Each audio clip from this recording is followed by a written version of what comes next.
চিৎকার হবে।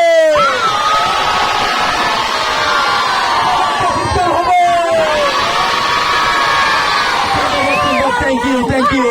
দর্শক অবশ্যই খেলার প্রাণ, দর্শক অবশ্যই খেলার সব সময় দর্শক।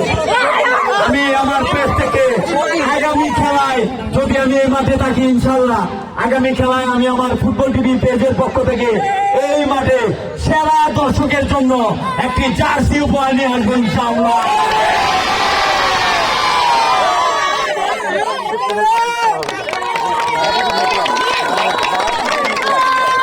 এবং আজকের এই খেলাটি সম্পূর্ণ ইউটিউব চ্যানেল যারা টিভিতে আপনারা দেখতে পাবেন আজ রাত 8টায় সেখানে এই খেলাটি প্রকাশ করা হবে। ধন্যবাদ জানাচ্ছি ইউটিউব চ্যানেল যারা টিভিকে, যারা টিভি নেটওয়ার্ক, অবশ্যই ধন্যবাদ জানাচ্ছি যারা টিভি নেটওয়ার্ক, ইউটিউব জাহিদুল ইসলাম ভাই অ্যাডমিন ওনাকে।